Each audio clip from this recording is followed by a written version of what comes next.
Sure, what's this about, brother? We got a situation up in Delaware that's crazy right now, brother. Brothers are being lynched. Oh, lynched? In 2012? That's the same exact thing we said when we got the story. So how'd you hear about it? That's a good question. You know, there was a professor who was at Delaware State University named Dr. Issa. And to make a long story short, he was doing some research and educating the students on how they're trying to destroy and demolish HBCUs. Oh, I went to Bowie State. I went to Hampton University, so you know how the students were responding to that. And in the midst of sharing this information with the students, he stumbled upon the fact that they were actually lynching brothers in Dover, Delaware. Oh, how come I didn't hear about this on CNN? You didn't hear about it on CNN because this is an election year. Do you know who the state's attorney is for the state of Delaware? Who would that be? That would be Bo Biden. Bo Biden is the Vice President Joe Biden's son. So as you can see, this is an extremely political situation. Understood. So what do you have to do with this? We represent an organization called War on the Horizon. And what we do is we educate black people to the threat of white supremacy and teach our people how we can prepare for black survival. No doubt. Much needed. Definitely going to check this out. Thank you, brother. Appreciate you, bro. Be safe out there, all right? All right, got it.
Started.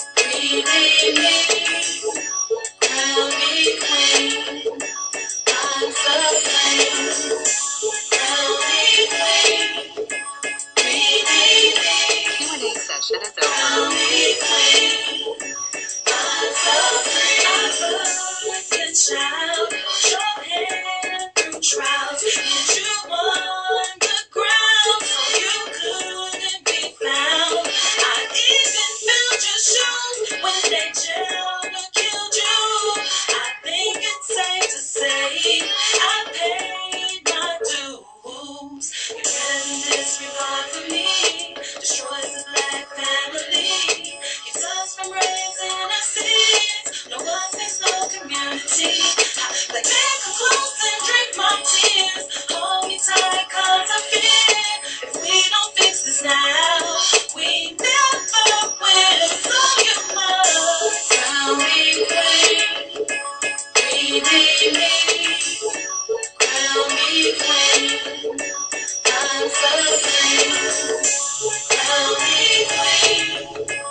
Don't you remember? It was I who swayed with the beat of the drum, performing an Akiba-line dance to uplift your spirit into an ancestral trance.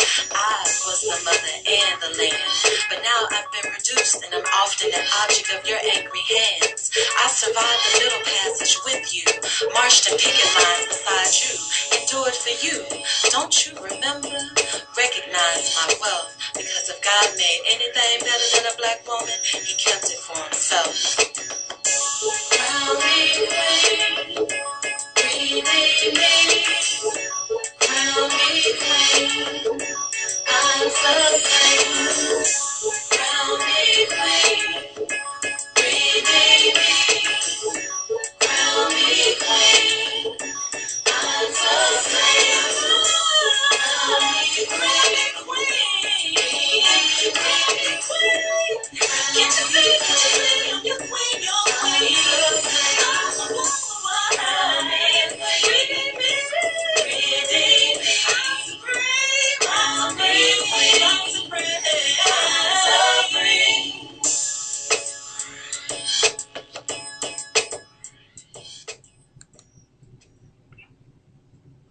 All right. Good evening, family.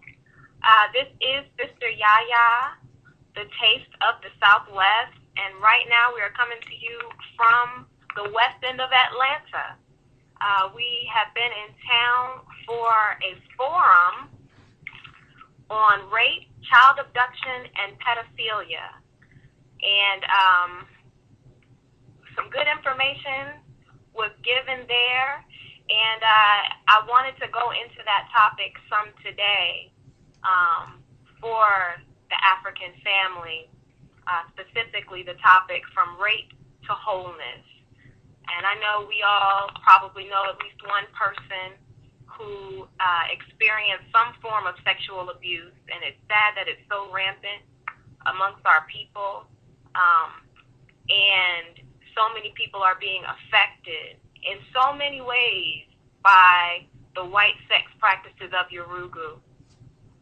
So I wanted to get into that a little bit this evening, and just share some things, hopefully some insight, some practical ways to start on your road to healing. It is always going to be a process. And again, myself and Dr. Marcus, we are Re-Africanization consultants. And we deal with these issues and on down the line. So just wanted to give a little backdrop. And like I said, it's a madness, a white sex demon of Yorugu that we're talking about. So we know that its beginnings are not with African people, that the cracker in all his natural ways is a homosexual at his core. It is a pedophilia, and we know, of course, from the Brother Irritated Genie's work and on down the line, all the great thinkers, all the great scholars, Baba Baruti's books, the things that we know as a basis for the actions and behaviors of white people. So we have to first establish that this is not an African problem at its core. It didn't start with us. To get into some problems with Yorugu that I think sometimes get overlooked by African people because we are so spiritual, we usually have that as a basis for most things, everything that we do to some degree. But the one thing about whites is when it comes to deification, they deify death and destruction. It's a god to them. It is God to them.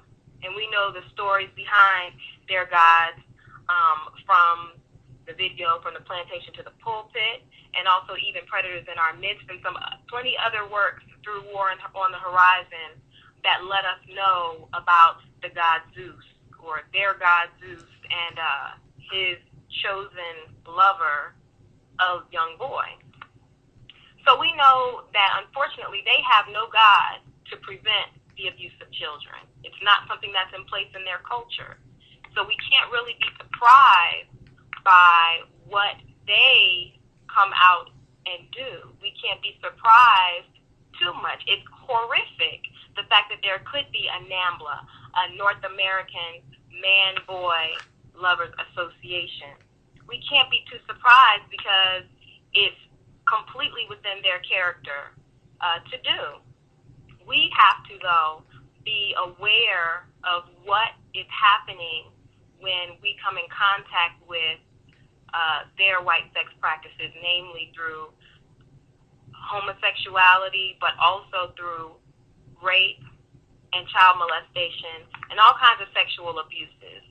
And when we are affected, we have to know what is being done to us, what the results are, what the damage is that's done, and the things that we can practically do in order to counter this damage.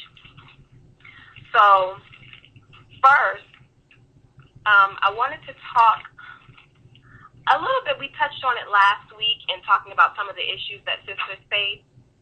I wanted to touch on something that may not be so prevalent in everyone's mind as it relates to rape and molestation and abuse.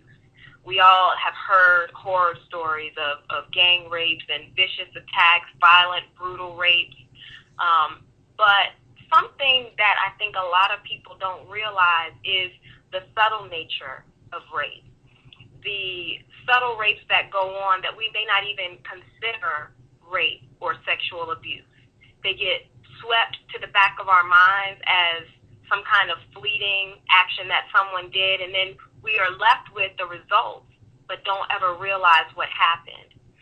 And a lot of times, subtle rape is worse than a tragic, violent, gang raping of a person, because at the end of it all, the victim is left knowing something doesn't feel quite right, but they can never put a finger on exactly what happened, exactly what was done. They can't say, on this day, this person attacked me, drug me into a field, or whatever the case may be. They're just left with scars, and they're not exactly sure the culprit of who hurt them and how exactly it was done sometimes. And specifically, subtle rape is someone getting pleasure from a person without their consent, with no actual intercourse. So again, there's nothing physically to say this is what happened and it was wrong, because I can identify that action as rape based on things I've heard. And subtle rape can range from inappropriate comments. I touched on this a little bit last week. Compliments, a grown man complimenting the body of a young girl. Inappropriate attention being given to a victim that is getting the abuser some kind of sexual satisfaction without the victim even realizing what's going on. It also ranges from someone bringing up a homosexual or just a sexual conversation to someone who didn't see it coming, didn't ask for it, is too young to even deal with something on that level. It also goes into a person showing pictures or videos or having those items, sexually charged items, around in the vicinity where a child can pick it up. And they know this, and they get something out of that. They're taking advantage of that youth and innocence. Also, accidental touches, where the person supposedly it's an accident, they brush something or they accidentally touch in an inappropriate place or an inappropriate way. And sometimes they even accompany this with an apology. Oh, I'm sorry, I didn't mean it, but it happens more than once. They're being slick about it. And another point where the line gets really fuzzy for some people is adult nudity. Adults being nude around children. Babies is one thing, tiny infants is one thing, but young children, because of the over-sexualized nature of this society that we're in, because Yorugu has made absolutely certain that there's sex in everything that we encounter in popular culture, quote-unquote popular culture, music, videos, TV, movies, to the point to where we're desensitized even and don't always realize how sexualized our children are becoming. They're being socialized by sex. So when a child sees nudity, a parent, whomever, adult nudity, they automatically attach sex with that just because of the way they're socialized. And so it affects them when they see an adult nude, and they can't say anything about it. And in a way, it is violating that child. Sometimes the adult knows what they're doing, and they intend to get some kind of arousal out of having the child see them without any clothes on or partially nude or whatever the case may be. They know what they're doing in a lot of cases, and even if they don't, we cannot not look at the fact that children are still going to take it as something sexual, because a child knows at, let's say, school, people dress a certain way. They don't wear bikinis at school or at church, we'll say. But then when they encounter something that a lot of people haphazardly don't realize is very sexual, watching something or going to the beach even. And I know this could be kind of touchy ground for some people, but they go and they realize how much skin they're seeing, how many body parts they're seeing, and they attach that with sex. We have to really think about these things because they do have an effect on our children and on even adults. So the person, the victimizer in this situation is forcing or forging access to the victim's body and mind. They are injecting whatever sickness they have, whatever Yurugu virus in the form of white sex that they have, they're injecting it into their victim without their victim even knowing or being aware or permitting it or allowing, being even asked about it. They're just taking it upon themselves to get access to the victim. Now, a lot of damage is done, even if you may not think that some of these things that I just mentioned would cause a lot of damage. One thing that white sex in general does, and we know this through a lot of the teachings of especially Dr. Marimba and Yurugu, in breaking down their understanding and their thoughts of how they objectify everything. Everything is broken down to an object. And what white sex does is reduces the victim, in this case, in these subtle rape cases, to a sexual object or a sexual tool. I'm going to use this thing to make me feel a particular way. So the person has been reduced. And it, in turn, even if they don't realize, it has an effect on the victim. And it's, even in the case of a child, even a child is supposed to have the power and control over who can access their bodies. It's right that a child should expect anyone accessing their body is not going to hurt them. It's okay for my mom or my parent to bathe me because I know what they're doing. They're trying to help me and not hurt me. It's okay to show affection to me and touch me in affectionate ways that are appropriate. It's okay to play with me. We can just have playtime and it be fun because they're not trying to get something out of me. They're giving to me. They're empowering the child in these ways. So if the child loses the control over who's accessing their body and why, then it results in a major loss of power, and we'll get into that. And then again, in these subtle cases, like I said, you come out of it a lot of times, the victim can come out of it knowing something's wrong, but they just don't have any proof. There's nothing to point to. And again, depending on sometimes the sex of the perpetrator, it can lead to confusion about the child's Africanness or their sexuality. Because if you're a strong African, you know where your sexuality lies. So it can cause confusion in that area and make you a fragmented person. Now, when something like this happens, a part of you has to shut down because a part of you was not allowed to speak up and say, yes, this is okay. No, this is not okay. I don't like this. I do like this. Parts of you just shut down and you go numb. And the longer you let that numbness go, it's just like a limb. You could lose it. If you keep the feeling not flowing, that means the blood's not flowing, life's not going to it.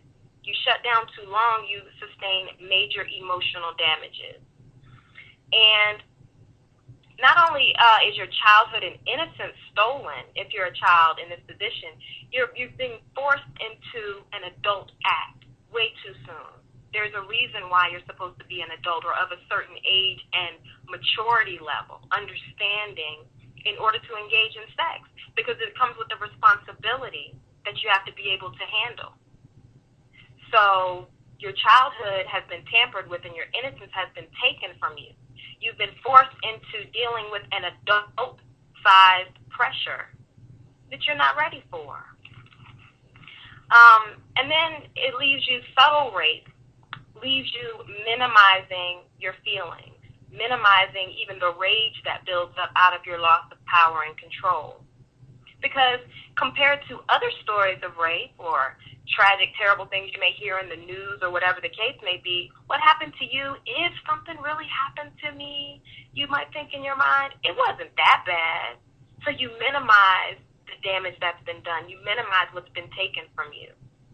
Sometimes the abuser can even make the victim feel responsible, so you minimize even further because they make you feel like you did something wrong. And lastly, a major issue I think that does not get dealt with is the amount of shame and guilt that builds up.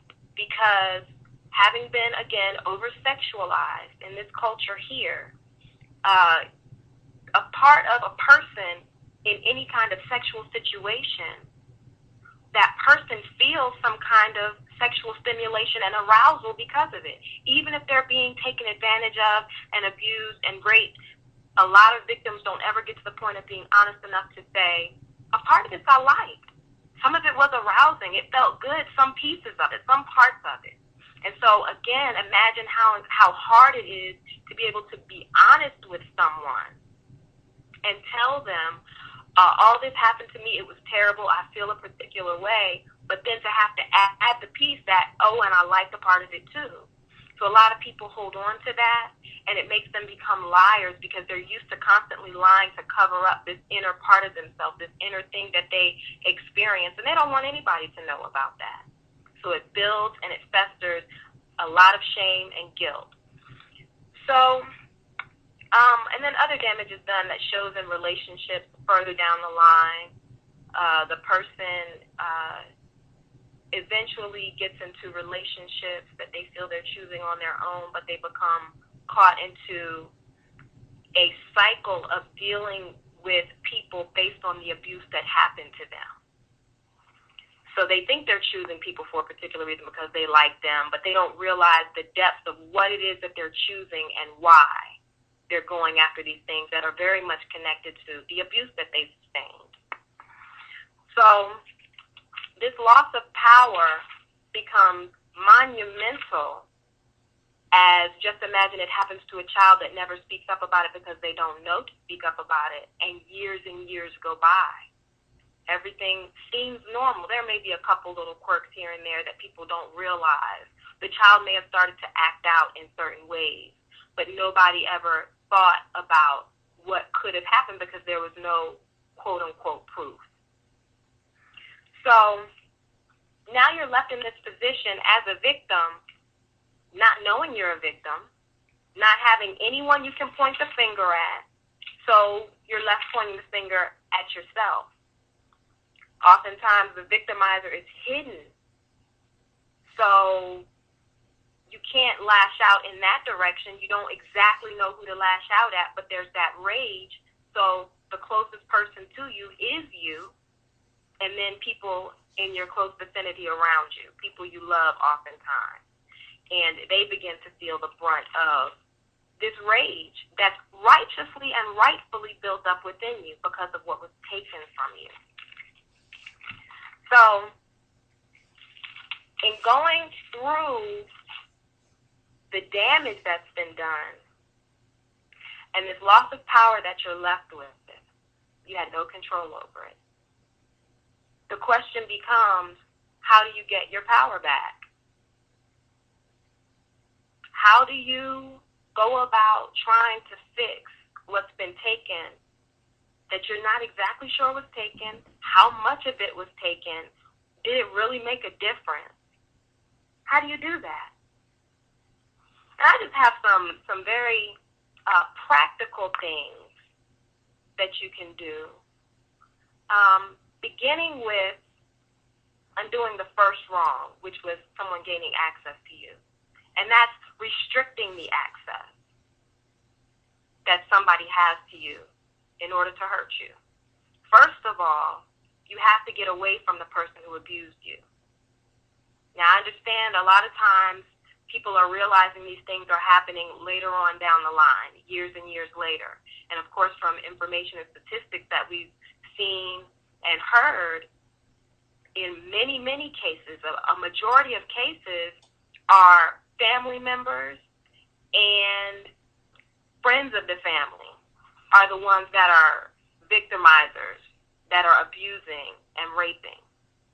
So it can be kind of a difficult thing to navigate, restricting access, but it's absolutely necessary because you can never feel not vulnerable if you're always around the person who it was that violated you. So get away. No contact, no calls, no texts, emails, no way to even visit that person or them to visit you or contact you. And sometimes if it is somebody close to you, you might have to take a necessary step to send them a letter. And I mean write a letter out and let them know, I'm dealing with some things. I feel like I was hurt by you, or however you have to put it, I need some time away. And make that time no rush at all. an undetermined amount of time, because it's a definite process that you're going to have to go through in order to begin to heal, to begin to see what happened. Look inside yourself. So restrict, again, all contact with the person who hurt you. And then I think it's important to not be alone during the time while you're dealing with this, especially after the time when you've been violated, if it is sometime that's a recent time that you're realizing it. Don't be alone. Be around somebody who can make you feel protected and reduce the amount of time you feel vulnerable. And while you're away from that person who hurt you, resist the urge to sympathize with their feelings. Well, it's going to hurt their feelings if I bring it up, or it's going to make them upset that I'm not going to be around, or I'm not going to be talking to them. And sometimes it just seems far-fetched to be around away from that person, because it could be, an immediate family member or someone you've resolved to just continue to be around. But I would encourage anyone in that situation, worry about you. You pushed your stuff aside. You pushed what happened to you in the back and never dealt with it. Worry about how you feel. It's not fair to you that what happened to you happened, and that you're having to go through this process now to deal with it because of this person's sickness. And as you go through the process, resolve in yourself, make yourself a promise early on. I will allow myself to feel every ounce of anger, every ounce of rage that has popped up in my mind or that's been held inside of me for so long, or however long it is. Let yourself feel everything. Hurt, upset, disappointed, let down, everything. Let yourself just feel it all, because as honest as you can be is as healthy as you can become going through this process. Another way to restrict access is through your clothing. And specifically, women and men as well, use the time that you go through the process of trying to heal and deal, really, to cover up your body. Show as little skin as possible, including sisters covering our head. It provides a protection that you can only understand once you do it. The way you restrict what other people can see restricts the amount of sexual attention that can be put on you, which again objectifies you. So I would say even to the point of doing a fast, which would be good if you're going through this process, and a clothing fast, which may sound a little bit different from what you may be used to. But go on a fast of maybe 30 to 60 days, covering your skin, covering your hair, always. Then that puts you in a position to have to, one, deal with your beauty outside of just sexuality, outside of how sexy you can look, but to see how beautiful you are on the inside and what you can allow to still exude from you without showing skin.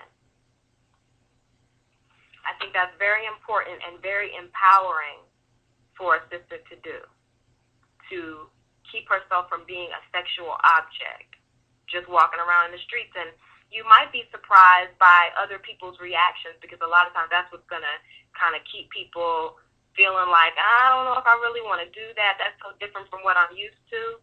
But I would just say, try it and see, because you may, in respecting yourself in an outward manner, attract more respect to yourself from other people, just walking in the street. And along the lines of restricting access also, it may sound a little different, but even through the foods you eat, your health and your diet, it's another means of access to your body. So just like white sex was injected through the Sexual Abuse Act, white products, white sugar, white salt, white flour, those things are still tools used by Yorugu to get at us and hurt us physically. We have to remember that. And so if you're in a time where you're trying to protect yourself from any more hurt and harm and being taken advantage of, it is absolutely necessary that you include your health and your diet into that. Even limiting the meats that you eat. Sometimes if you're used to eating absolutely everything, at least just try cutting out pork and beef. And study the effects that a lot of these foods are having, a lot of the chemicals and preservatives and things that are being put in our food. Study the effects of what it's actually doing to your body so you can see what it is you're doing to yourself. And I would even recommend Dr. YaaYaa Africa. He has a lot of good information on, in a nutshell, what foods really are on an African holistic aspect. Especially his book, African Holistic Health, is chock full of all kinds of information. But he does a great job of letting you know. And there are other even documentaries you could look at that go into the process that the meats go through, the diseased animals and things like that of the foods that we're eating. And along the lines of eating, too, one tool, like I said, if you can't lash out at the person who hurt you, you can lash out at yourself. And overeating is one way that we lash out at ourselves when we feel hurt a lot of times. And what overeating is it's an illusion of power. You feel like you have power. I can eat whatever I want. I have the power and control over me and what I do. But really what you have is a false appetite for hurting yourself. It looks like you want to hurt yourself because you're doing all this willingly. You're almost suicidal willingly, but it's a false appetite because a real true African, which you are on the inside, wouldn't do that. It's about preserving our lives and our families and our communities so we can fight and be strong and be healthy. So we know this is all Yurugu's doing. We can't take the final blame for it, but we have to stand up and do what we can do about it. So some practical steps: drink some water first thing in the morning. A lot of times when we want sweet, which we often turn to when we're upset and emotional, we're actually dehydrated. So if we start just drinking some water, we've already given ourselves a one-up for the day, and we've already started drinking water so we can drink the amount of water we need to have each day. And even to gain some control over our eating, I would recommend doing maybe one large meal before the sun goes down, midday or sometime before sundown, where you're eating healthily, a good size, because it's one meal. You can do your fruits in the mornings and do some, a little bit vegetables or whatever outside of that meal, but try and stick to one large meal a day, and that way you can gain actual control over what you're eating, not this false sense of I can do whatever I want to do so I'm in control, when really you're being controlled by hurt and a want to hurt yourself, in essence. Now, outside of restricting access, another major point of healing is regurgitating, as I like to call it. Because someone in taking on white sex and putting it on someone else, especially someone young and innocent, that hatred that's been given to you, inflicted upon you, it's gone into you. And when you swallow hatred, you can digest it and it becomes self-hatred. So you take it on from someone else, and their hate for you, just like your Rugus, their hate for us, we digest, and it becomes hate for ourselves and our people. So we have to start to get out whatever hate is there that obviously normally and naturally we don't have for ourselves. And a good way to do that is through journaling. I know I've talked about it before, but it's really good to get a good journal. And the way I like to say it is you meet yourself on the pages. You write what's going on, what you feel, what hurts, what happened, the nitty-gritty, all of it, the worst of the worst, what you think you could never tell a person. Write it out. Get it out so you can see what's going on inside of you. Otherwise, you can be oblivious to it. Because another thing that happens is you become numb from shutting down, and you don't realize what you feel. You don't know what's going on inside of you. So use your journal to sort things out, say whatever you need to say, including this felt good, I like this, I can never tell anybody, whatever the case may be, to get back in touch with yourself. Then take the next step, which is talking to a strong African person. Don't hold on to anything. Don't hold anything in, because what it will do is torment you further, and your wounds will continue to fester instead of to heal. And you have to talk with no guilt and no shame. You have to remember it's not your fault what happened. That person was sick. Always remember, it wasn't me. It was them. They were sick. Even if what they did to you started to make you sick, that sickness didn't start with you. And one thing I also realized is it becomes hard for people to change because they hold on to things instead of exposing and releasing them. It's like we started to define ourselves when we're hurt by hurt. So being hurt means a lot to the abused person because it's who they have become in a lot of ways. So then they become territorial and possessive of what's hurting them. It's mine. No, I can't let it go. Like a kid. No, it's mine. And that's because they don't realize so much has been taken from them that they started to hoard hurt and pain for themselves. So you have to really look at what's going on, and it's going to be hard to do that if you don't write it out first, especially if it maybe for some people it's been years. But it's very important. And then you have to think things through. Think it all the way through. Sometimes we think we got everything all figured out. And we think even unconsciously we do things in an attempt to get our power back. We know we've lost the power, and so we're just constantly trying to get our power back. We got to get it, like I spoke about a little bit last week, getting power over people in order to restore your power.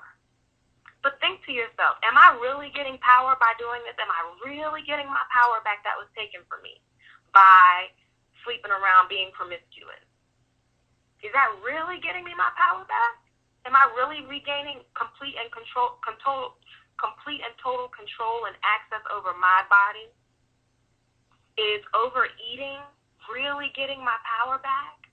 Is escaping into drugs, smoking, drinking, spirituality, are these things really getting my power back if I've never even addressed what took my power in the first place?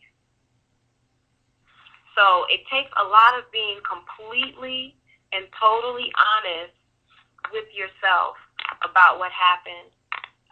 And sometimes there's a lot of memory loss that's associated with what happened because you had to tuck it away so far in the back of your mind that you don't even know the things that might start to come up. But the more you are courageous and strong and deal with it and face it, the more little by little, or sometimes in a flood, things will come back. But you just have to resolve in yourself. Like I said, promise to yourself. One, remember, again, it wasn't your fault. But promise to yourself that you deserve to deal with even the hardest stuff so you can have the most successful life as a warrior. And on that note, one last thing that I would say is good to do if you've been victimized in this way is to get yourself a gun. Get a pistol, learn how to use it, go to the range, practice, get good at it. And kind of a side note to that, but just be aware, I know a lot of times you can go into the range and you get your target, and the target is all too often a black silhouette. A good thing to do is to turn that around so you're just shooting at the white side so you don't get trained in your mind to shoot at something black. And I wanted to see if maybe Dr. Marcus had anything he wanted to say to kind of weigh in on the subject.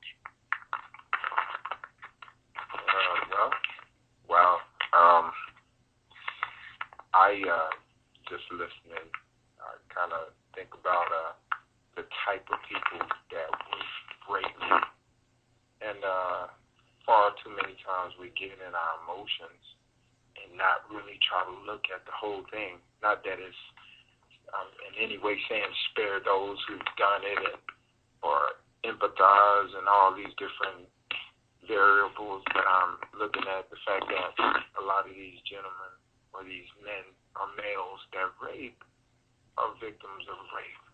And we've heard this before, but that prompts me to say, well, okay, for the females who have been assaulted in this way, another part of your wholeness is looking at the strength you have when you don't turn around and rape somebody later. Because a lot of the females that are doing these rapes are the victims of rape. And they wait till they get older, and whether it's legally considered rape by the white man is not necessarily meaning it's not a form of forging or forcing your way on, manipulating or intellectually overpowering some man into an act that he doesn't want to do. Let's be strong and let's be African as a whole. So again, what I'm saying is, do not become a Yorugu, European-minded manipulator. If you were the victim, that's another form of rebelling against and showing the strength of your African center when you don't go and pay that type of negativity back. You know, because we're looking at men. Let's even kind of change the subject slightly. Let's deal with the fact that a lot of men are being raped.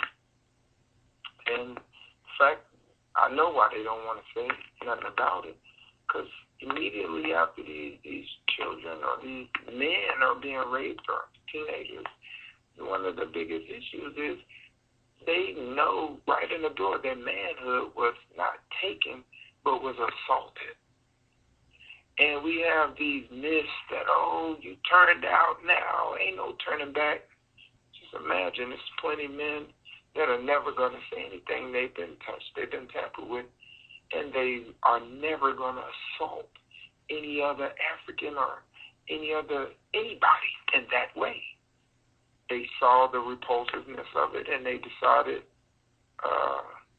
it won't happen again, but that's not me. You know, just imagine all the brave Africans who sat through that white sex assault and decided, no, that's not me. I don't care what lying urges are coming to my mind. I'm not going to do that. And so, again, I like to, for those listeners who know people or are those people, I like to kind of, think, the spirit within, the African spirit within that is allowing a lot of these brave souls to stop it right there. What a warrior who can get hit dead smack in their face, if you will, from one of these assaults and say, oh, it didn't hurt.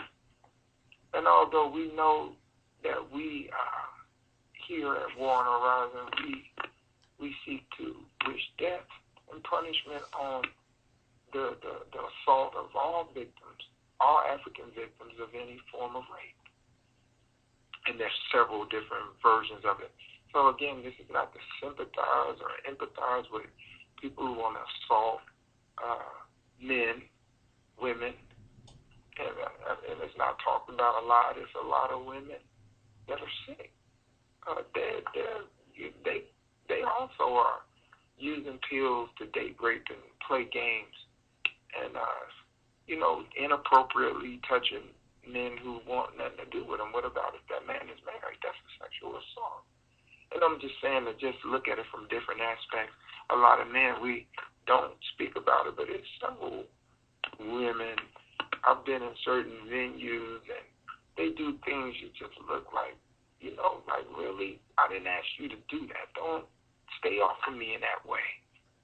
And then you have things that are not considered full-fledged intercourse and rape that are still forms of rape. You got men who are not out walking behind you in a club and so on. So, unauthorized grazes on you in the name of partying, or I'm drunk, or You know, it's been situations where you're in the restroom and you got sick people trying to take on unauthorized looks at you know, your civil rights down there, if you will. They looking at your peace education, if you will. They watching your private. You know, it's a lot of sick things going on. You know, and people giving you even inappropriate looks. Looks that are, you know, as a man, you know when somebody's trying to look through your soul on that gay blast and just giving you the googly eye. You know, and there's a lot of brothers getting pushed in front of trains for this move, you know. But, you know, I want to take a look at something as well. Moving around, there's a lot of sexual assault victims being assaulted by black faces. Under no uncertain terms do you not still take a look at what color their minds are. This is a white mindset. This is a white mind. So, say for instance your victimizer is deceased. I want you to go out and take that out on a white devil. Go take it out on a white person. You avenge that. And that kind of, you know, and find creative ways to do that. Key their cars. You know, hurt them. If you're a hairdresser, you make their hair go bald. I heard that from a beautiful warrior out in Norfolk. It's just ways to give back. You know, be creative. Do not contribute in any way if you can. If you can, to black on black. Take that out on the true root of that. Don't even touch the branch of that tree. Go straight to the root. From the root to the tutor. I'd also like to look at just different forms of rape.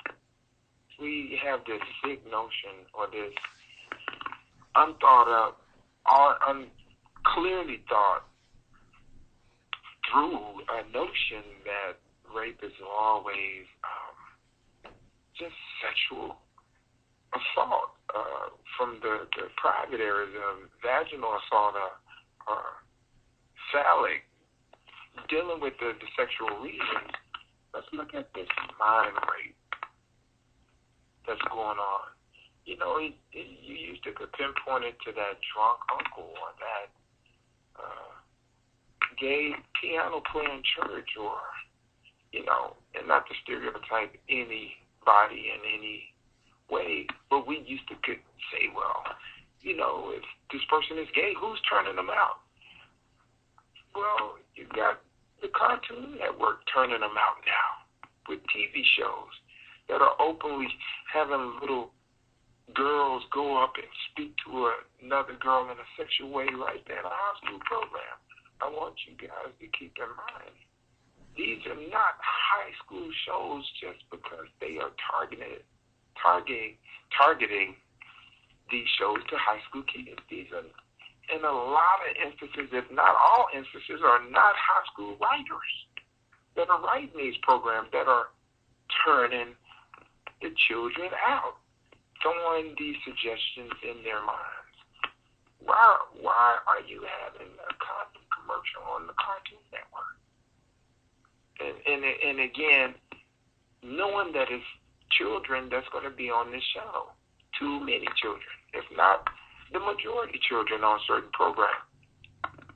So let's just take a look at some places that are one of the biggest rape in the world that you never would have suspected was a rapist. The Noah Webster's Dictionary. This is a rapist. This institution of what we're calling the spelling and grammar and the American language in itself was put together by a guy who openly said that Americans are Europeans born on American soil. A straight white nationalist. And we know just there's so many details on why that European is a pedophile in one of his core tenets, one of his core belief systems, one of his ideals of agape love is pedophilia. You know, this. Let's just look at just closely one of the greatest mind managers and rapists and mind thieves of all times, and may his soul rest in hell, Noah Gay Webster. I gave him a new nickname, but Noah Webster, a no good OCD having cracker. Let's take a look at Noah Webster. He said that he wanted to use the Christian Bible as a way to transfuse the American language into the breast of a growing generation. This is his type of mindset. Let me use the Christian language. In fact, he tried to use the etymology of all words and trace it back to this mythical character, Noah. And this is the Noah that the so-called small hats made up and made this character, the one where the mythical character of Ham, and just, this is a novel. I don't want to get deep into the history of the so-called history of the Bible. This is a novel. This is not a real book. And they stole anything that has any African value from the sacred text of African. And that's the craziest thing about it. There's some truths that were stolen from sacred texts.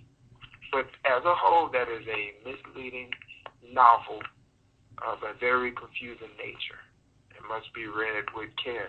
But let's look at Noah Webster and his rapist, homosexual mindset. You know, we know that the Bible has a homosexual Holy Spirit that conceived Adam. And we say it's a homosexual Holy Spirit because by the Bible's own admission, there was no women. And that woman came out of this mythical character, Adam. So again, Adam is conceived, and of course, conceived not with a woman. Some kind of way that conception is homosexual. You know, we don't have to go to Zeus way back. Let's look at the Bible. And then this weirdo, Adam, had sex with his own offspring to have kids. This is a baby. We know that all kids start out as a baby, even if they want to not give you details and not make sense of it. This guy is having sex with his own child. This is incest, pedophilia. Okay, this mythical child talks to a snake, get God mad, blah, blah, blah. Long story short, God has a baby, and it gets killed by the Europeans. It gets killed by the Romans themselves, the Europeans themselves. Let's look at this murderous, pedophilic, homosexual story in itself. Now, you're telling me, Noah Webster, you want to build a language based off of these type of stories? So here you are, a lot of older parents that beat their children to death for not enunciating this American foolishness. And, you know, instead of convincing them, like Dr. Marimba say, to Africanize the language and put your Gusa Mtima in it, put your African swag in it, basically, and profane a language in a way to make it have some kind of spiritual wholeness. Put some rhythm to it. Make it yours if you're going to use the English language at all, because it's dipped in a bunch of sick rituals. You know, that language in itself is a ritual. The word is nomo. It's an African word that means that when you speak the word, it existed before you spoke it. And as you speak it, in the language you use to command this word, it is actual DNA tissue being spoken into the listener. And these thoughts are DNA that's going into this person and will change their physicality.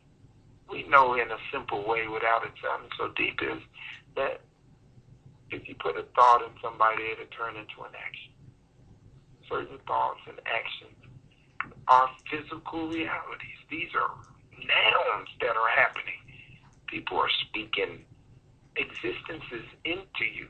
So now just imagine you have this sick, pedophilic person speaking these words into you and you're using their language.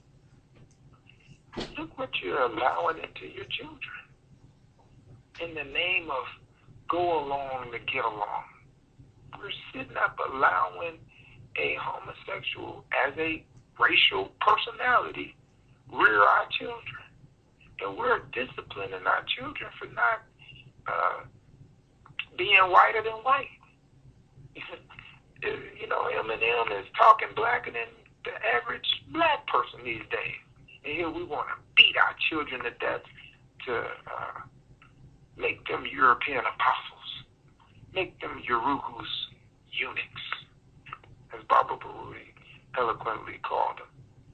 And right there, we're letting the rapists in our house through the dictionary. You got people trying to claim white genius. Oh, you know, I read the whole dictionary. I used to just want to read just the dictionary. And you're wondering, where are these thoughts coming from that are making you a predator and making you sick and leaving you not having control over yourself? I also like to just look at the whole, you know, pedophilic, homosexual, rape. They all, to me, kind of tying together in a gumbo of evilness, if you will. I look at when you just really analyze it as a whole, you gotta take in consideration the people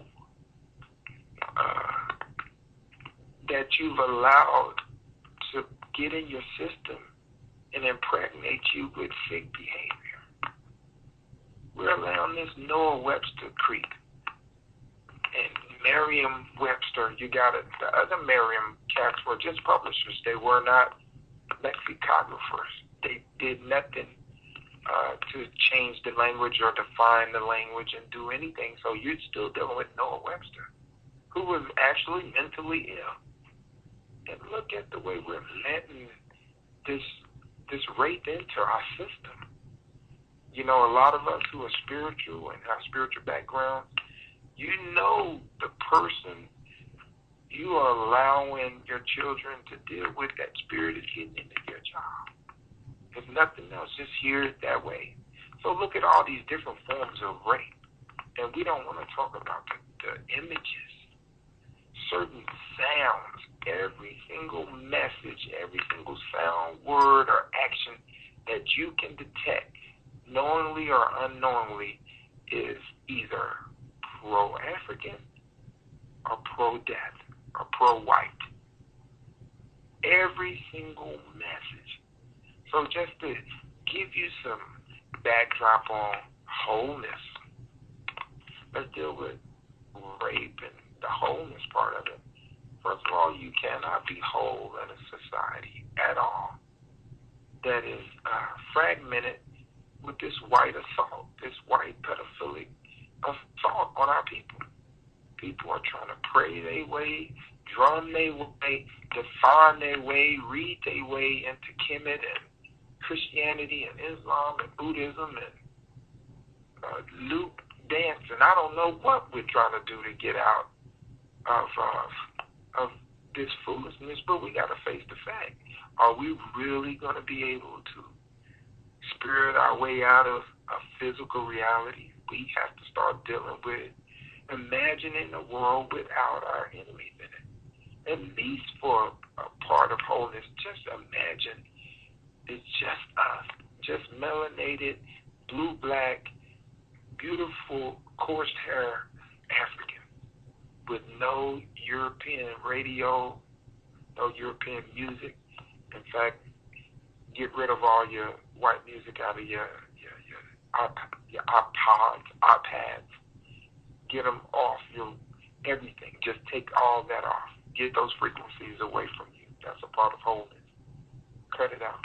Get it off. But can you at least spend a little time imagining a world without the European, where it is a black man climbing on the pole? It's a black man fixing the cable, setting up the satellites. Imagine a world without the white rapist mindset.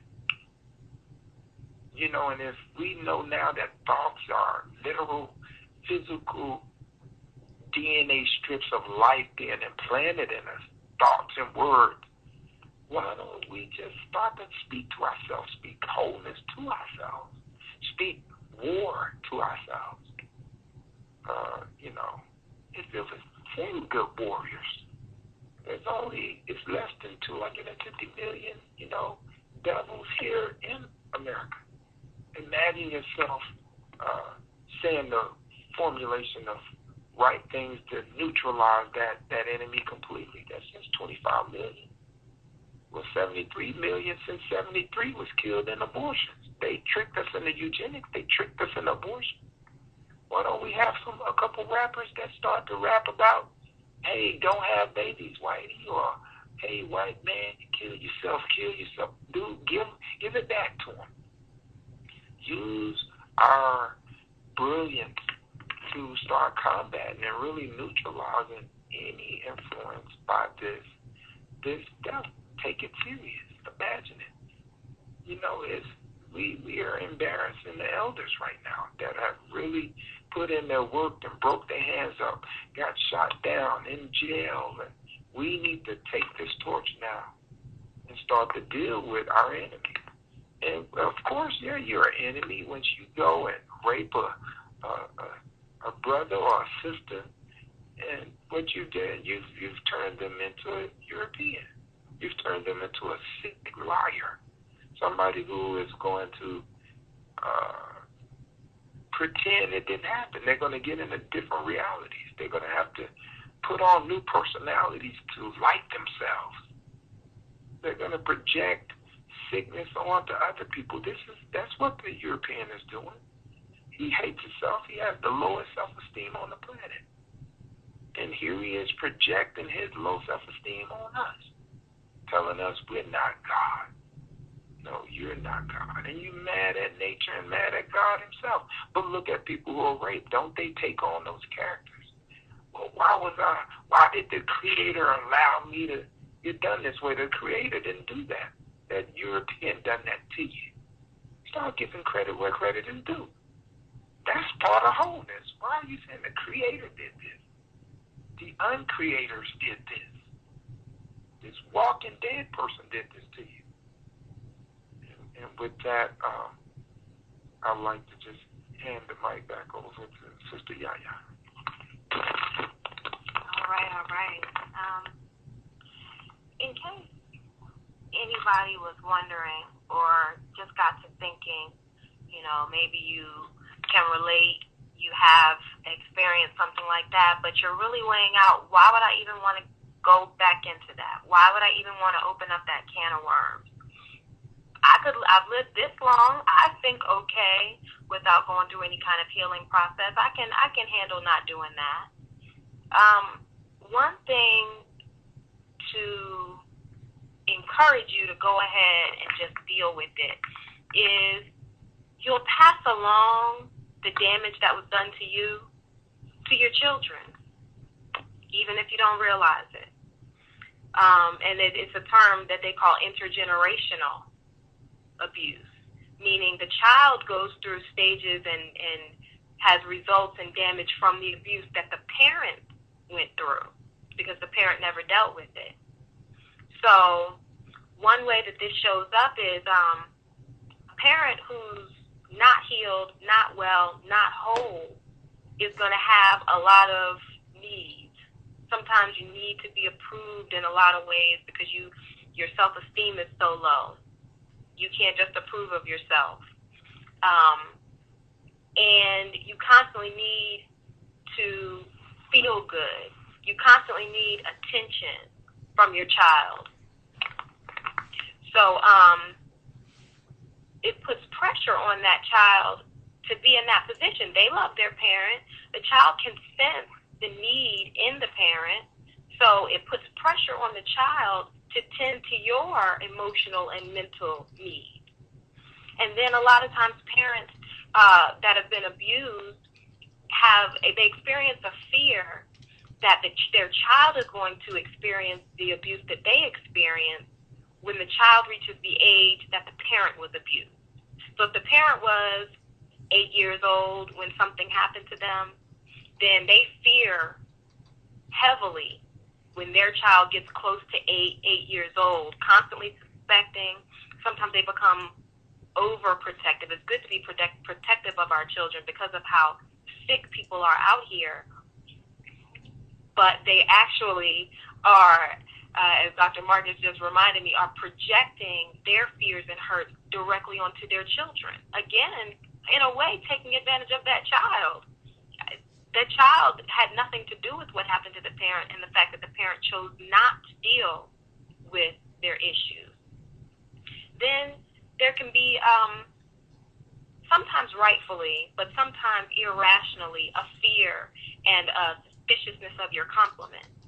Because if the person was of an opposite sex who abused you, then you're going to suspect another person of the opposite sex who has access to your children. Now, I say sometimes rightfully so, because if you're hurt in this way, your choices for a compliment may not always be coming from the healthiest of places, kind of like I touched on before. So it can create, if nothing else, tension in your relationship. And then even some women go through and experience trauma when they become pregnant or they're about to give birth because of whatever intrusion that happened to them physically comes back up when it comes time to deal with the physical. They're forced to look at the physical intrusion of another body within them being their child. So they can't even see rationally and realistically what's going on. So they're associating this child with their trauma and really keeping the cycle going by not allowing their child to have a free and innocent experience growing up, because their child's childhood is going to be tainted with their hurt and pain and trauma. Well, the phone number to call in if you'd like to weigh in, Sister Shabazz, who has been so gracious once again to help us out with the show. You there, Sister Shabazz? Yes, ma'am. All right. Did you want to maybe go down the list and see if anybody wanted to comment, maybe if they have questions or they want to bring up some other issues that they feel affect victims or other ways to heal, other effects, whatever? Sure. And for anybody else wanting to call in, it's 760-569-7676. The participation code is 948656#. 3271, you're live. 3271. All right. 5469, you're live.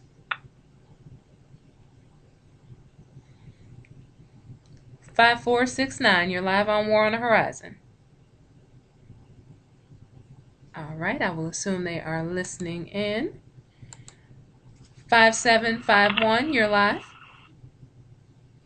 Cracker in the trunk. Cracker in the trunk, how you doing, brother? I'm doing fine, sister. How you doing? Doing good. This brother Marcus, that's Sister YaaYaa? Yes, sir. Okay, yeah. Cracker in the trunk, y'all. How you doing? Black liberation. Cracker in the trunk, Black liberation. How you doing? I'm okay. This brother Jeff from D.C. All right, Brother Jeff, what's going on? I'm just listening. I'm calling out. I don't know if y'all had y'all first show last Sunday, but I couldn't tune in, so I apologize for that. But I said I'm gonna definitely make it in this week. So check y'all out on that new show. We appreciate you listening today. That's all right about last week. We here now, and you here too. So I'm listening to y'all, and it sounds like you're talking about pedophilia. I'm sorry, say that again?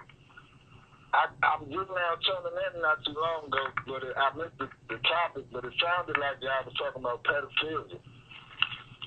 Yes, definitely. Okay, because I heard Brother Marcus say, I think I heard him say something about when it's a black on black crime to put a white face on it.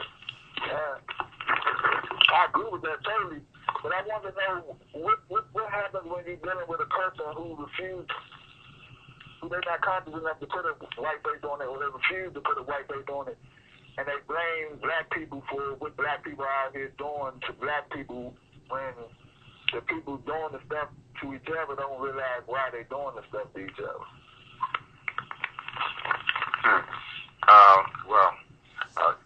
We know what it is. A lot of people would rather fight black because they've been kind of trained in that way. They don't care. Oh, okay.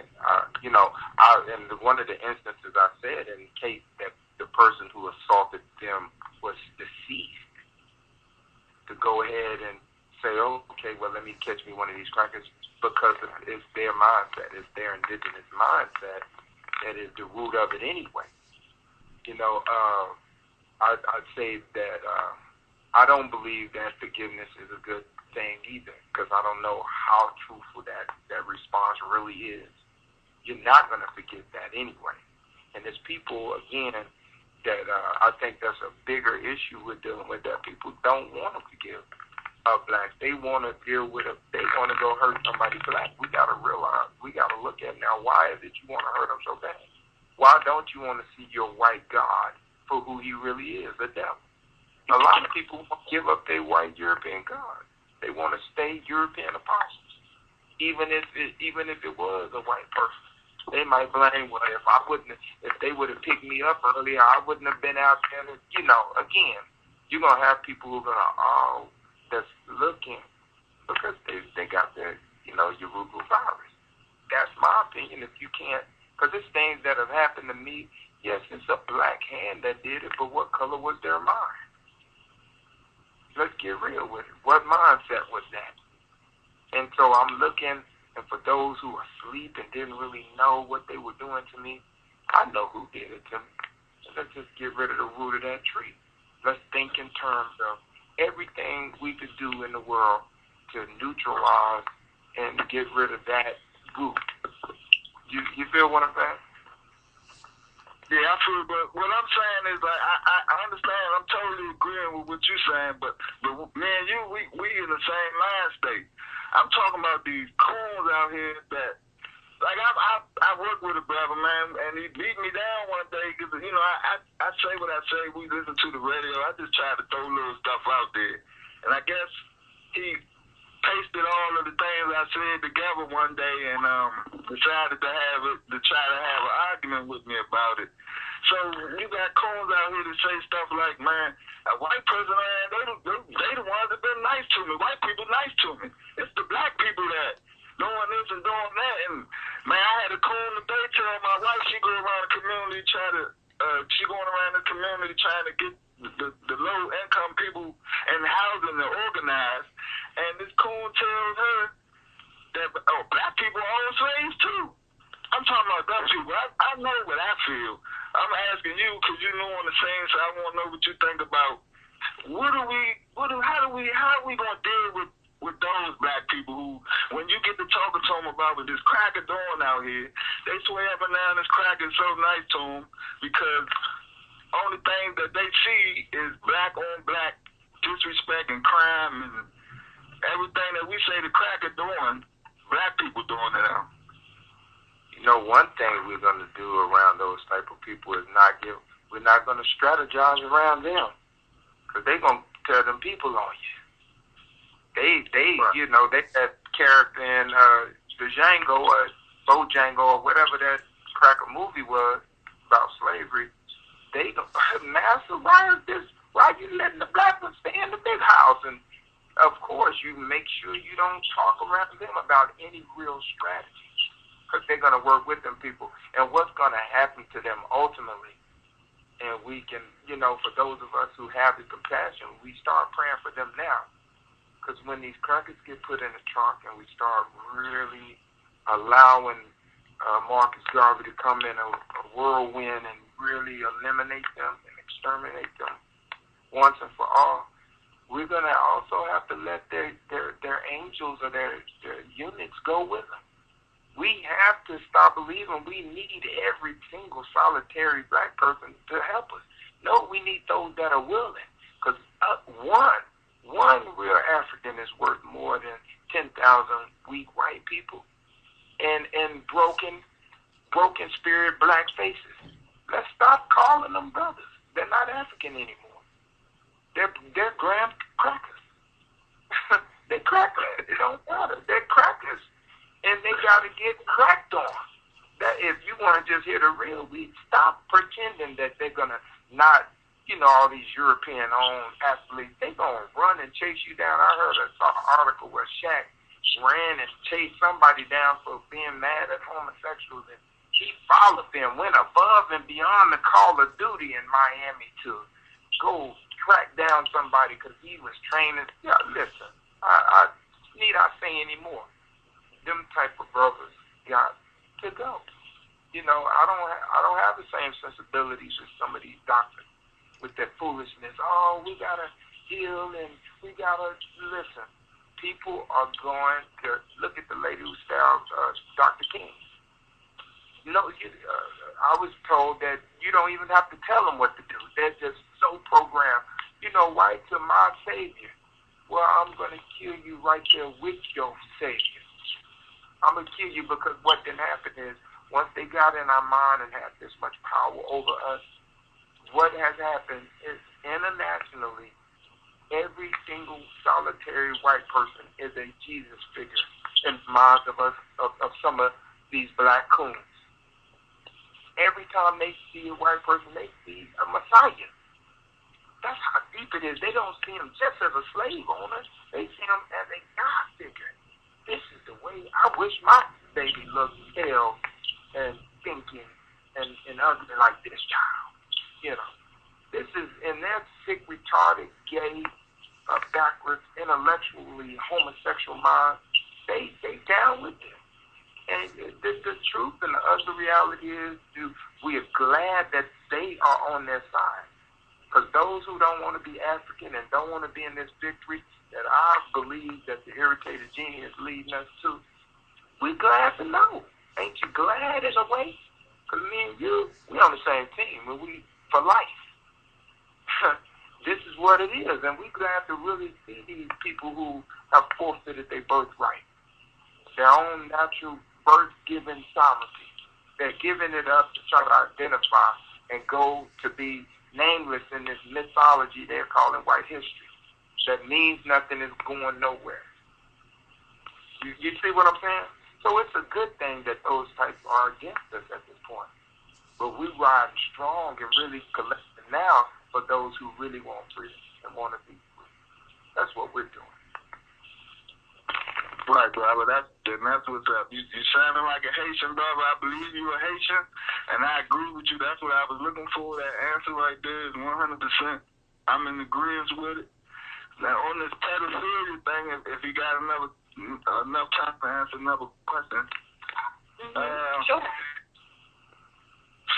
Family members that's pedophiles. My father's a pedophile. My father raped his girlfriend's daughter.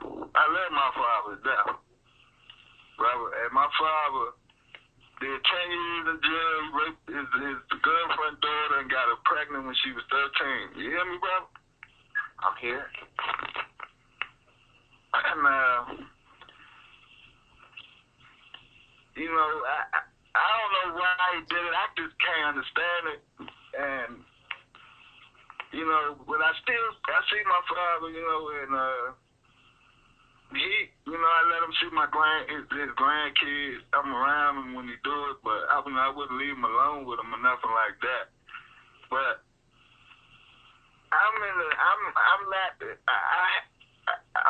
hard time. It's like every time, it's like a strong brother told me that I was a crazy black man for that, and I agree with him.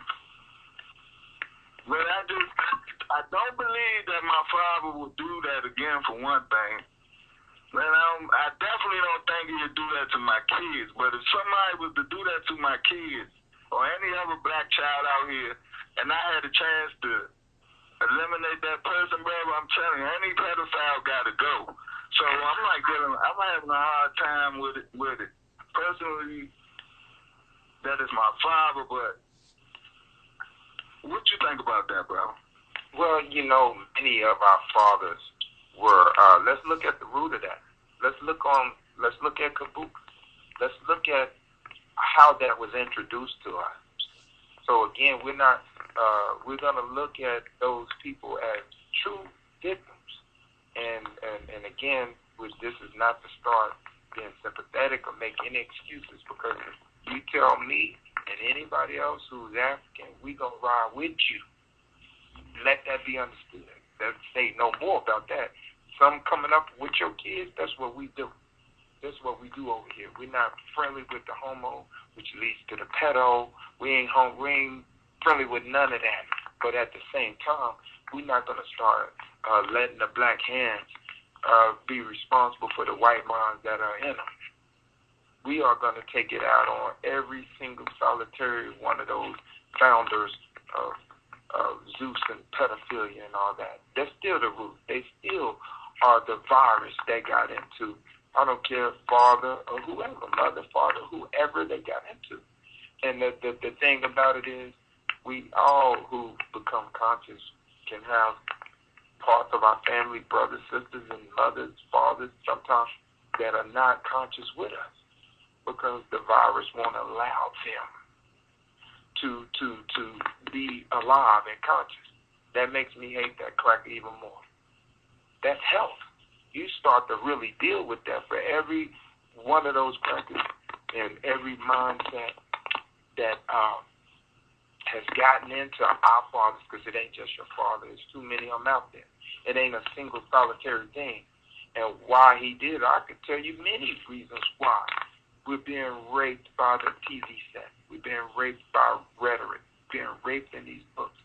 Anytime we wanted to conk our hair and duke our hair and do all and be our face, that was a form of rape, a form of white DNA being placed in our mind until we've been overcome.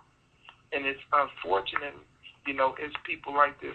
I've thought of every scenario in the world. If I got so sick, and what happened if, a monster came and lived inside of me and did this?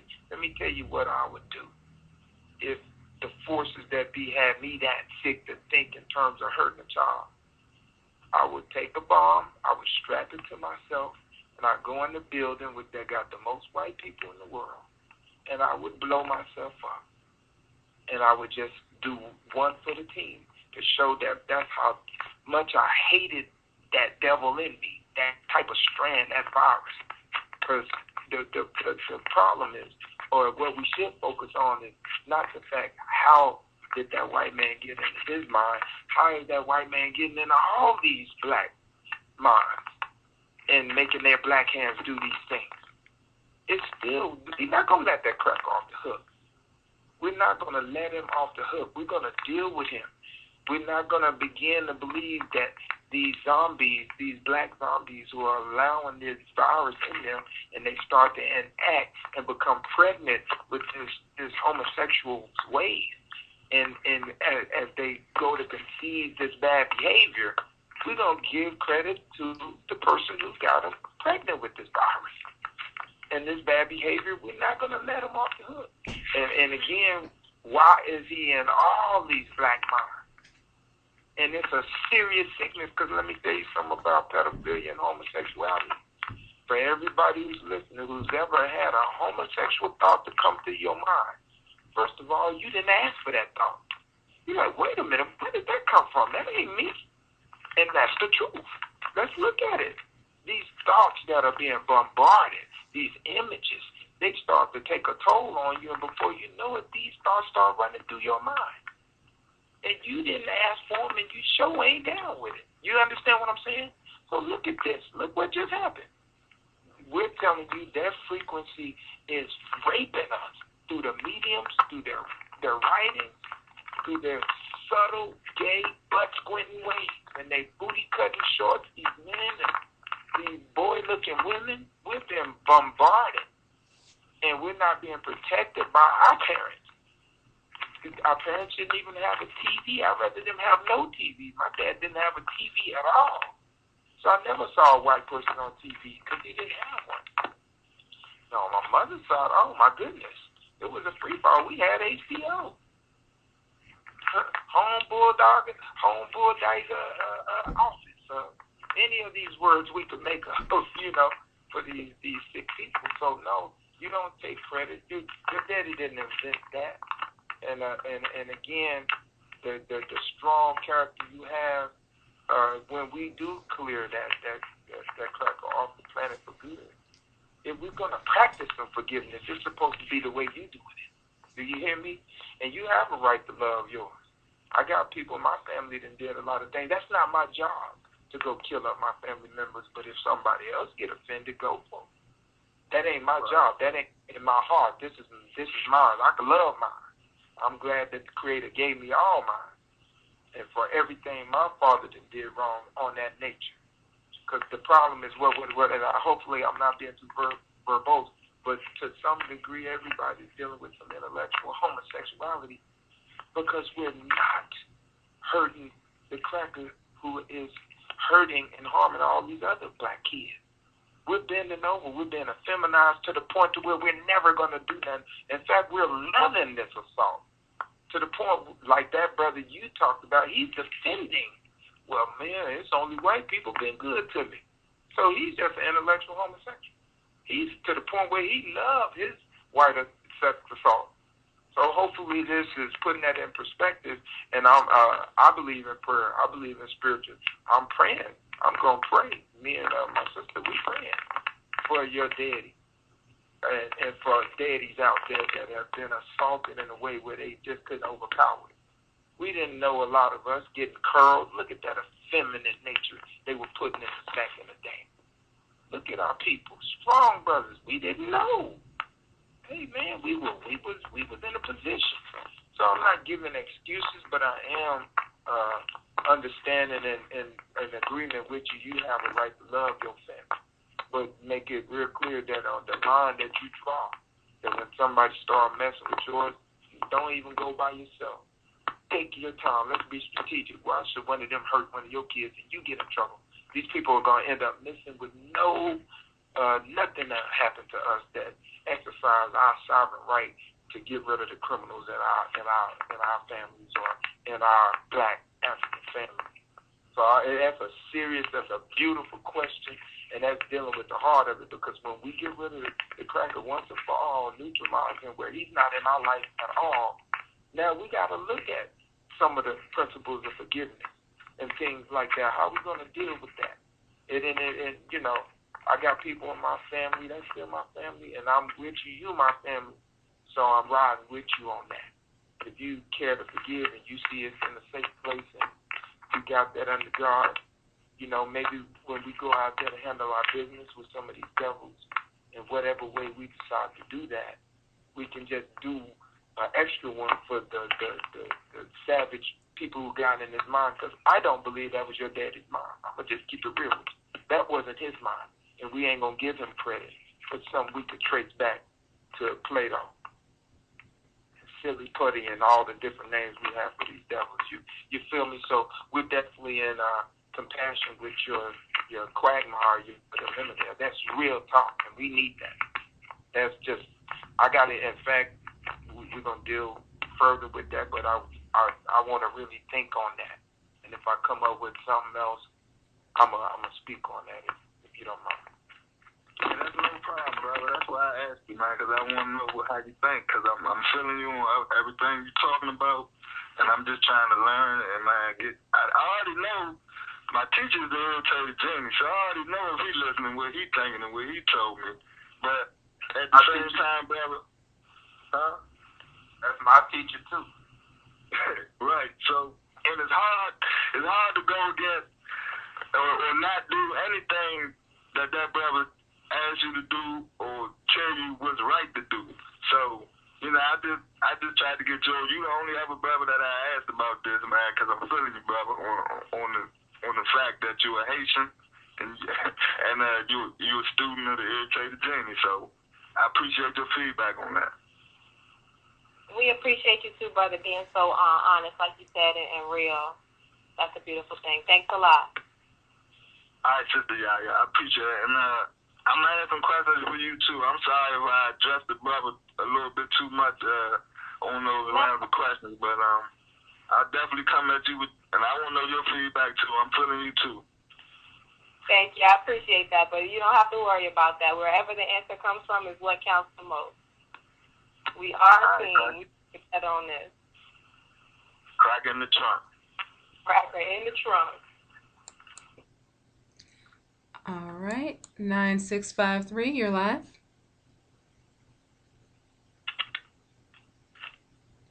(9653). Just listening, sister, taking notes. That's all. Just wraps the lesson. All right, well, thank you for listening. Thank you. 6324, you're live. Good evening, Sister Baz. This is Layla. Good evening. Can you hear me all right? Yes, sir. Good evening. Okay, good evening. Good evening, Dr. Marks and Sister YaaYaa. Appreciate listening in.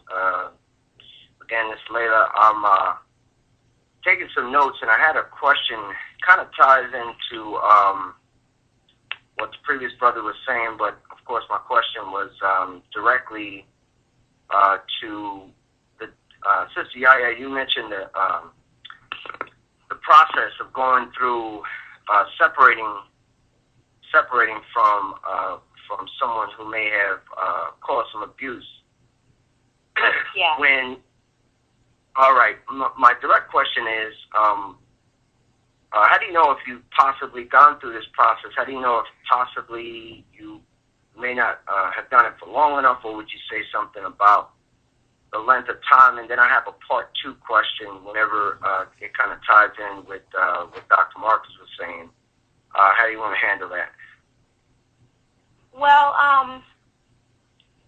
the whole point of the process is your healing and your protection from being vulnerable in the presence or just in having contact with the person who hurt you and took advantage of you. So if you're not sure if it's been long enough, if you still feel any of those things, if you still feel taken advantage of when you deal with that person, or they still have some sort of power over you that you didn't give them, that they don't deserve power over you, then that might be an indication that you might want to think about separating some more, or, limiting contact. And I appreciate that. No problem. You would have to just gauge, how you're feeling. And it is a process, and like I said, it's for an undetermined amount of time. So as you work through it, if you need a little more time, take it by all means, because your health is what's most important. Okay. I definitely appreciate that. My part 2 question was, Dr. Marks, you mentioned to the previous brother talking the right to love ours, and it struck my head that when we're dealing with people, this goes back and forth a little bit, but and so I apologize for that. But you mentioned the parents coming up in this Urugu, being affected by the Urugu virus, and the parents coming up needing the attention, and when they're raising children, they're kind of projecting this need onto the children, and the children are sensitive. And Sister YaaYaa, you mentioned this when you readdressed the issue of why go through this process. So when a child grows up and is trying to become a man, trying to grow through this process, what would you say, Dr. Marks, about sorting out the line to draw between trying to love this person and again, the line between that and possibly some of the anger and the rage and the confusion that comes from those two emotions behind things like this? That's sort of my question. What might you say about that? Well, here at Back to Self, here at War on the Horizon, here at Re-Africanization, period, one of the missing links to health is revenge and anger. We have been trying to figure out ways to diagnose people in the past, our people, without them being honest or being angry or even avenging or taking revenge on their perpetrators. That is unrealistic and it is unhealthy. Why are we rewarding the victimizer so much? So again, let's say, for instance, one good gauge is like, I can be personal, hopefully. I don't have a conscious mother like that. I can go to speak on some things that are African, and it's 3,000 times better than this European lie in this novel called the Bible. And she'll become offended and start, insulting Africans now. And what I've learned to do is I've taken creative ways to deal with my mom. It's like, okay, I can love my mom, but look how I'm going to love her. When I'm around her, I made sure that I'm not in a position where I need something from her. I'll go and give her some money. Every time I'm around her, I just make sure she's all right. So therefore, when I get ready to go, when it's a bunch of drinking and smoking and lying and delusional talk and forgetting the past and all these different things that have been harmful to not just me, but the grandchildren that are around, I'm gone. But I'm gone in a way like, here's some money. Here's some, I hope this goes on bills. Let me do this. And under no circumstances should you be willing to endure abuse to just be accepted by a whole bunch of sick, drunk people who are intoxicated in pain and white love till they're about to throw up white out. They got so much white, and you don't, and for no reason do you double, quadruple your abuse to make people feel good with you. You are not that sacrifice for them. We have a sacrifice we're going to make, but it's on that battlefield. And that one sacrifice we're going to make is getting rid of all European products and thought processes and a proximity towards white. And we're only around them that take our birthright, take our sovereignty. We're only on our jobs that take that money to monopolize, manipulate, and do everything we can in our power to be on top of these devils.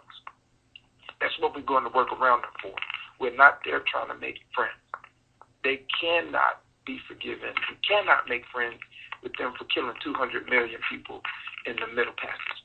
Not even the Middle Passage, but the Ma'afa. We're not using cracker terms anymore. We're not doing that anymore. And what we're saying to you that it is absolutely not only just healthy to be angry, I feel like we're not angry enough. We don't hate our enemies enough. We need to hate offsprings of what they produced in us. And therefore, when we start to hate that evil that they produced in us, it's not going to be far behind that you can actually hate the people, kids who are the same as the DNA that produced this foolishness, the root. They are their ancestors. They are their people. So what I'm saying is, listen very, very close. We're not being angry. We're not telling people, listen, I'm angry. That infuriated me. Because look, in the instance of that other beautiful brother that just called in, look at how it's affecting his name. That's his. That's his DNA. And he got walk in shame because of something his daddy did. But I'm telling him not to walk in shame. Walk with your head up because you're looking at it and straight calling this brother out. Look, my daddy did this. And if truth be told, we'll be telling the truth about a lot of our African daddies who wasn't there and became a straight homosexual, intellectual homosexual, and walked out on our parents. Or we got dads that are walking around the house naked and pulling all kind of gay moves and pedophiles on their own children. See, and one thing that brother said, he didn't do it to his own. But then again, we never blame a child for nothing a grown person is doing. But look at the relationship that brother's father could have been in. What kind of pedophilic instrumentations were being watched? What kind of pornography was in there? What kind of child images were around bombarding the household and the mind of that person? Mate, you get what I'm saying? So, again, what I don't want to just overstep your question. The question is, you cut off that, say for instance, you got a father or mother or somebody who has been abusive, and it wasn't sexual, it was just abusive. But the sexual abuse is right behind all the time. Because what happened is, for mothers who are abusive, they might not just up and rape their children, but they'll be intimately inappropriate with their children. Why you got your 15-year-old child in the bed with you? But then when a man comes in from the club, you're yelling at him, "Get away from my door. I told you not to be here." That's intimately inappropriate. That sends a mixed message. So were you just using him for the intimacy you couldn't get from your child? So again, with abuse, sex abuse is right behind. You understand what I'm saying?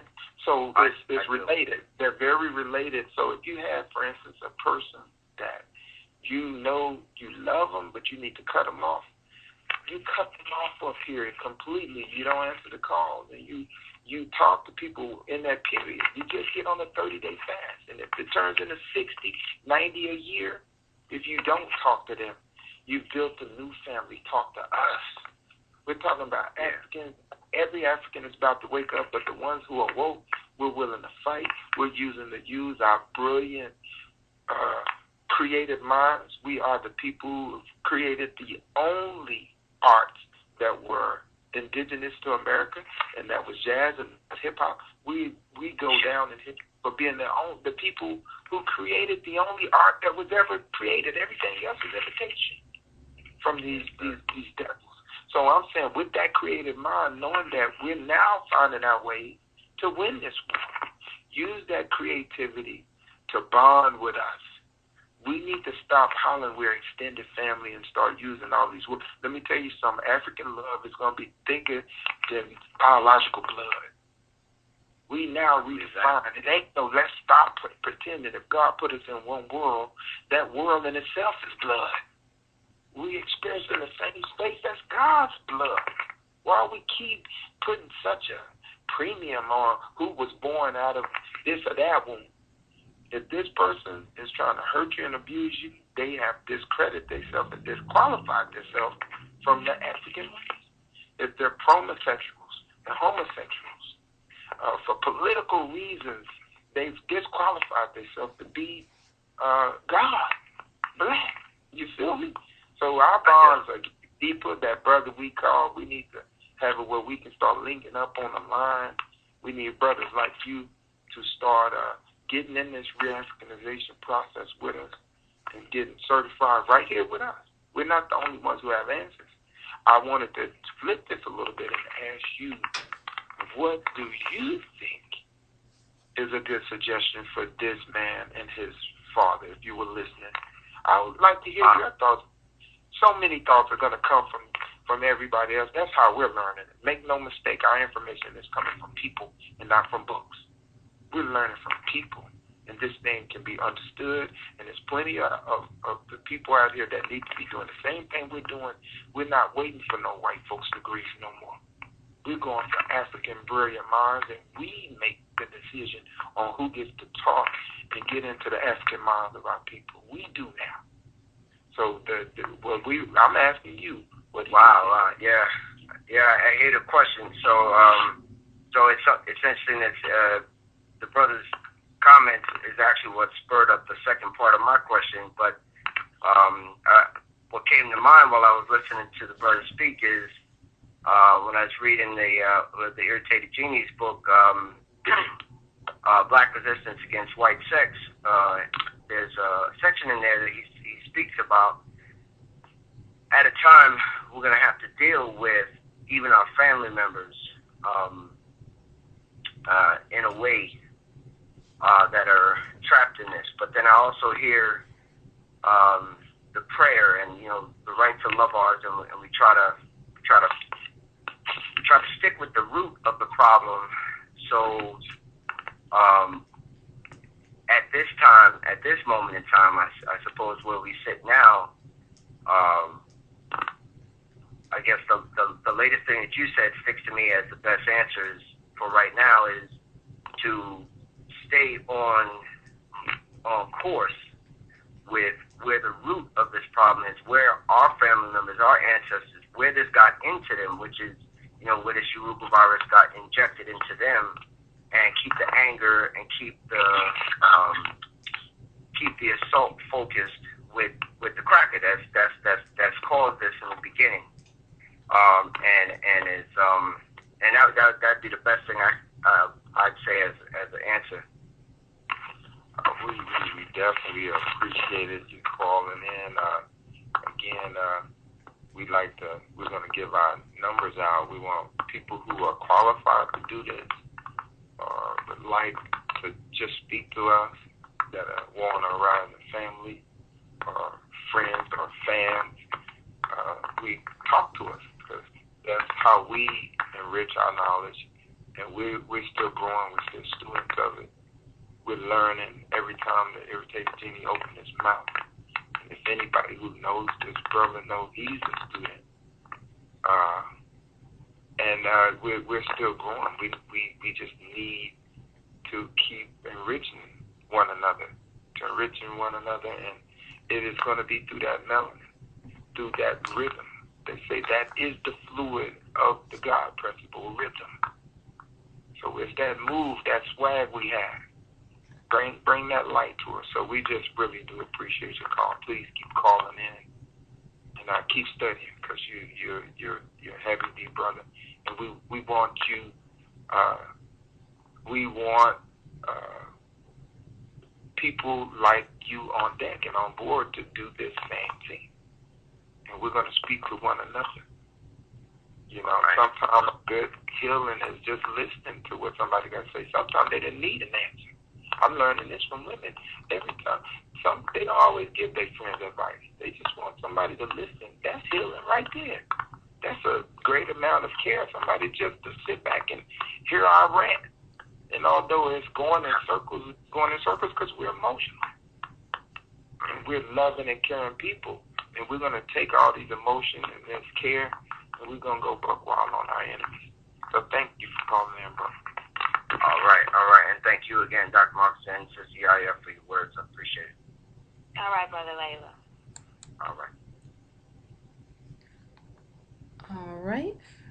Again, call-in number 760-569-7676. Participation code 948656#. We have about 13 minutes left in the show.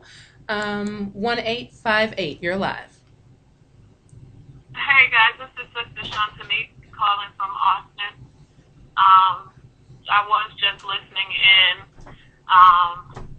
but I was going to ask a question kind of similar to the brother who called and asked about what we as conscious Black people should do or say to those who'd rather point the finger at their brother rather than to look at the root of the issue and to put a white face on it.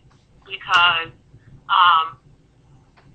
speaking from a personal standpoint, my mother was a victim of rape and incest. So my sisters and I, we had to experience the hurt that she inflicted on not just herself, but us as well. And we had to witness how she allowed the same kind of man to come in and use her and abuse her repetitively and eventually leave her. So as a result, I think as a direct result of that, I began to unconsciously seek the same kind of man in my life, and my sister became a lesbian. I think that, her perception of men and their role in a woman's life was tainted by that, all stemming from the abuse that my mother experienced. So I'm just really glad that you guys are weighing in on this topic, because sexual abuse right now is one of the most destructive things that the Black community is battling with. So, like I said, I'm just glad that you guys are weighing in on this, and talking about not just coping, but healing strategies. It's interesting you said that. One thing I'm learning from the Irritated Genie of Southeast is that people's sexual practices are their political stance, too. See, if you could go rape and pillage with no remorse these African women, you're European. You're a European national. And whether you unconsciously do it or consciously do it, you are doing the work of your enemies, and you become an enemy. And so what I'm asking is, there's people out there, I believe that promiscuous sex is starting to go into areas of homosexuality, because you're going to burn out. For those who are caught in that way, we're making a call right now here at Warner Horizon, under the guidance of Irritated Genie. We're making a call now for you guys to start turning that around. Feel guilty. Flog yourself. Do what you got to do. Lock yourself in the room. Turn around now before we allow the spirit of Marcus Garvey to start slaying you, brother. So-called brothers. You're not brothers. And again, and I'm saying this with compassion, because when I first heard some years ago a PKZ video with the Irritated Genie, I thought he was out of his rabbit mind. I wasn't that healthy to understand that. But something in my spirit say is far from where I'm at, from where I am, but something right about this. And me just being a man enough to say, I'm sick of this devil, this Yorugu. I'm sick of being in bed with this virus. Hold on, let me get another one. This was outrageous. I felt like the videos was long and preaching just white, hate this. And that was my resistance to letting that devil out of me. But as I start to continue to go to the worst videos I could find, they ended up the best ones. And then it led me to reading books by, Baba Baruti and Walu Baruti. And made me even be bold enough to go to a Copenhagen House Institute to see see their school. I just had to see, do people really live like this? And on this re-Africanization process, I went to get people that I was preaching the so-called word to. I said, listen, I lied to y'all. And I got out of that foolishness. And the more I got around those people who were serious, I realized, I said, whoa, this thing got many layers of it. So for those of us can be humble enough and really be honest at where we were when we first heard Dr. John Henry Clark, Nana John Henry. We were all coming through stage, so I'm praying that some of these brothers hear these warnings. You're going to die if you keep assaulting our sisters, and if we catch you in the process, you're gonna get it. We are not taking it lightly, and we're not trying to get cases with you, brother. We are protecting our kids by all means, and our women. So I say to pray, to be strong. If you see these people that have done your mother like that, ignore them, walk past them, and if they think, show you any kind of ways, you go get some conscious brothers, and we're gonna start checking them and outing them. We're going to damage them. We're going to give them warning, because we were in a position. We're not saying that we're not recruiting people who are in the process of getting out, but we are saying get it together now. The war is happening. And now the war's been going on, but we're fighting back. So I'm just asking anybody in earshot, if you hear these messages, the day for doing this is over. You're not going to keep doing these women wrong. You're not going to even be able to look at a war on a horizon sister wrong no more.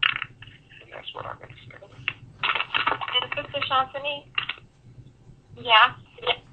I just wanted to say, I appreciate you calling and saying that, because a lot of times I know something similar happened with my mother, and then her choices, and then my choices were linked to all of that, but I couldn't see it. So I appreciate you calling, so maybe somebody can take a look at, a deeper look into what their parents may have gone through, to trace back into what the parents' choices are and then what their current choices are. So thanks a lot for calling with that, sister. We really appreciate it. You're teaching all of us. And it's important for people like me who have experienced this to have an outlet, a healthy outlet. It's important. Our families are broken because of things like sexual abuse. So if, I feel that I'm welcome into the World on the Horizon family, and there are women there who are nurturers that we can talk about this with, and there are men there who are protectors that are going to ensure that it's not going to happen again. That gives me hope. So I just think, like I said, I thank you guys for weighing in on this subject and for doing the show. So thank you very much. Yes, ma'am, sister. And don't be surprised, spitting all that helps for other people to hear, if you don't become a re-Africanization consultant yourself one day, because being able to see it is good, and so walking somebody else through it is even better, because what good is it to have for yourself if you never share it? So we would look forward to working with you one day in the future. All right. Thank you, guys. Yes, ma'am. Take care. All right, that was your last call of the evening. Beautiful. Well, we have 5 more minutes. I hate to slam you all the way till the end, but people actually called in tonight. It kept us going. But Sister Shabazz, did you want to add anything? Let's see. I guess there was 2 points that I guess I could address. Anybody that's listened to the Message to the Black Fam program, we had a series on child sexual abuse. So far, we've had 3 parts. And on the first part, we were speaking to victims of child sexual abuse. I have experienced that myself. And so for the brother who said, how long is the process, or when do you know that you've arrived? Really, you've never arrived. It'll be a lifelong process. So I don't think that that's something like one day you just stand up and say, yeah, I'm here.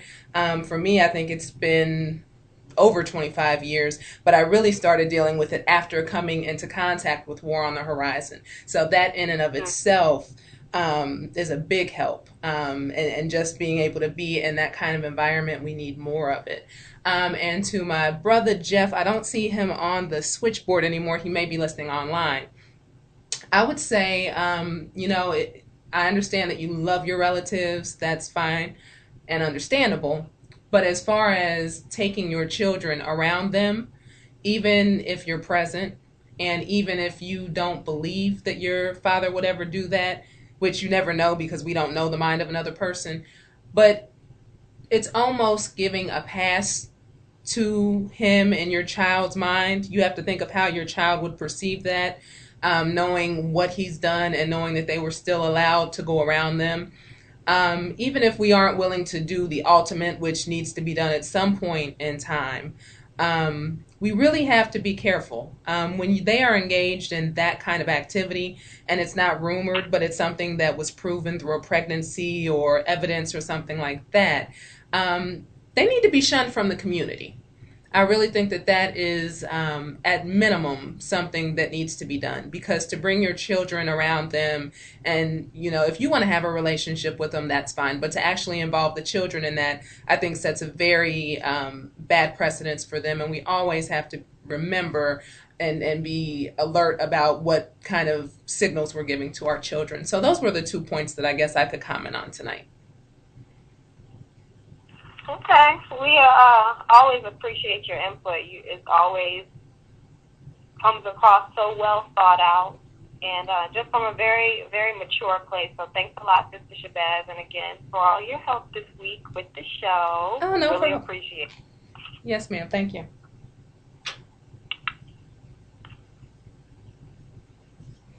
All right. Well, then that concludes our show for this week, huh? Next week, we'll be back on same place, same time, Sunday evening, 7 to 9 p.m. Eastern Time, 6 to 8 Central. Thanks, guys, for listening. Black Power family, I want you to get on this joint and speak from the soul, brother. white supremacy. You thought that you could finish me, but my elders told me you're my motherfucking enemy. Sit down in energy to come at you relentlessly, and I won't give up till there's justice for what you did to me. Crush you like a centipede, blessed with the strength, smarts, and the speed, and the program to end this misery. Turn my woman against me, and now she look at me